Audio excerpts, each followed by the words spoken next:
Kabar perselingkuhan tengah marak di masyarakat. Bahkan hal ini seperti menjadi fenomena sosial, khususnya di kalangan para artis yang kehidupannya memang selalu disorot media.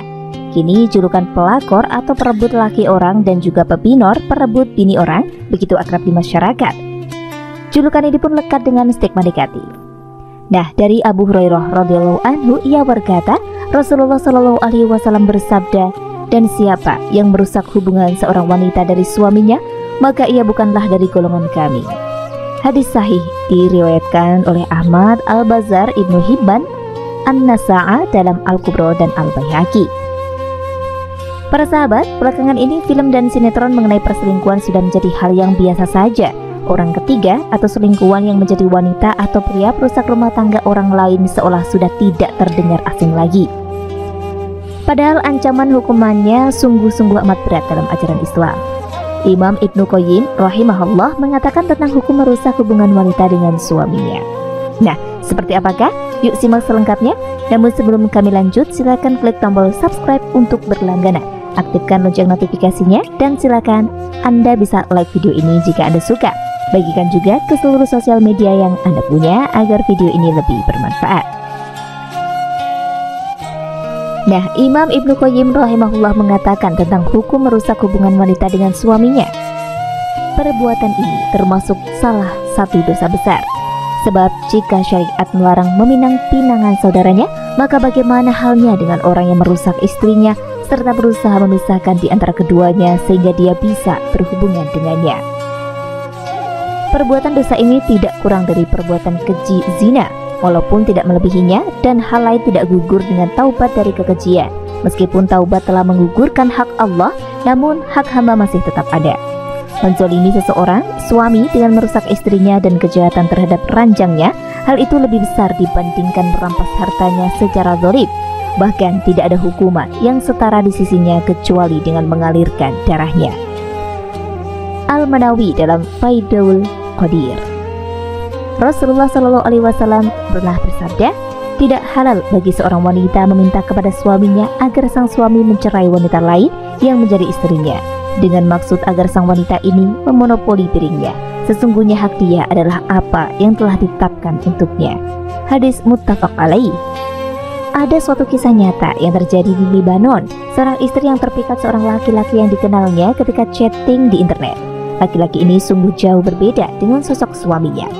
Ia sangat perhatian, suka bercanda, enak diajak ngobrol, hingga akhirnya sang istri tidak lagi berminat melayani suaminya dengan baik. Ketika suaminya menjual komputer rumahnya karena sang istri keranjingan chatting, istrinya malah marah-marah dan menggugat cerai. Karena suaminya begitu menyayangi sang istri, awalnya suaminya menolak menceraikan, tapi didesak terus-menerus, akhirnya mereka bercerai. Sang istri mencari lelaki yang di dalam chatting senantiasa berjanji akan menikahinya jika ia berpisah dengan suaminya. Akan tetapi begitu ditemui, ternyata lelaki itu menolak untuk menikahinya. Aku tidak suka dengan istri yang tidak setia pada suami sepertimu. Selama ini aku hanya menguji sejauh mana kamu setia dengan suamimu. Maka sungguh merugilah apa yang telah diperbuat sang istri karena mengkhianati suaminya dan terpedaya bujuk rayu laki-laki lain yang memang suka merusak rumah tangga. Nah, ada beberapa hukum perusak rumah tangga orang. Yang pertama, hukum ukhrawi. Para ulama bersepakat bahwa hukum mengganggu dan merusak hubungan sebagaimana dimaksud dalam hadis Nabi adalah haram. Maka siapa saja yang melakukannya, ia mendapatkan dosa dan ancaman siksa di neraka. Bahkan Imam Al-Haythami mengkategorikan perbuatan dosa ini sebagai dosa besar.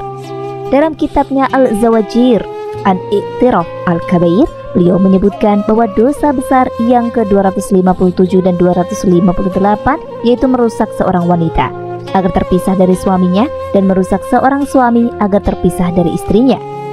Alasannya, hadis Nabi Muhammad SAW menafikan pelaku perbuatan merusak ini dari bagian umat beliau, dan ini terhitung sebagai ancaman berat.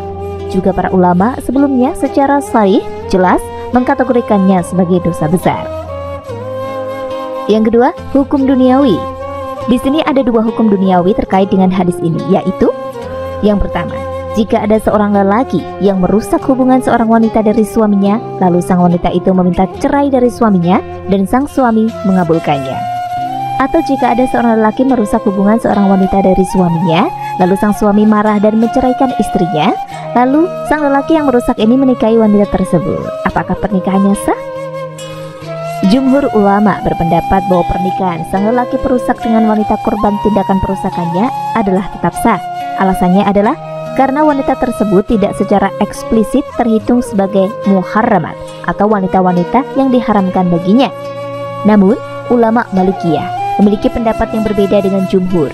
Mereka berpendapat bahwa pernikahan yang terjadi antara seorang lelaki perusak dengan wanita yang pernah menjadi korban tindakan perusakannya harus dibatalkan, baik sebelum terjadi akad nikah di antara keduanya atau sudah terjadi. Yang lebih menarik lagi dari pendapat Malikiyah ini adalah ada sebagian dari ulama Malikiyah yang berpendapat bahwa wanita korban tindakan perusakan seorang lelaki menjadi haram selamanya bagi sang lelaki perusak tersebut. Perbedaan pendapat ini kami sebutkan di sini sebagai peringatan keras bagi siapa saja agar tidak melakukan perbuatan seperti ini. Walaupun secara hukum fikih pendapat jumhur lebih kuat, akan tetapi pendapat Malikiyah perlu kita jadikan sebagai cambuk peringatan. Lalu yang kedua, jika ada seseorang yang melakukan perbuatan terlarang ini, adakah ia perlu mendapat hukuman di dunia? Para ulama berpendapat bahwa perbuatan terlarang seperti ini, jika ada yang melakukan, maka hakim berwenang menjatuhkan takzir atau hukuman yang ketentuannya ditetapkan oleh hakim atau penguasa dengan cara tidak melebihi bobot 40 cambukan. Di antara mereka ada yang berpendapat hukumannya adalah kurungan penjara sampai ia menyatakan tobat atau meninggal dunia. Sebagian penganut mazhab Hanafi. Nah, di antara mereka ada yang berpendapat cukup diberi cambukan keras saja dan dipublikasikan perbuatannya agar orang waspada darinya dan agar orang lain mengambil ibrah, atau sebagian penganut mazhab Hanbali. Semoga kita semua terhindar dari perbuatan yang sangat tercela ini. Amin. Demikian informasi dari kami, semoga bermanfaat untuk Anda. Terima kasih sudah menyimak dan sampai jumpa. Wassalamualaikum warahmatullahi wabarakatuh.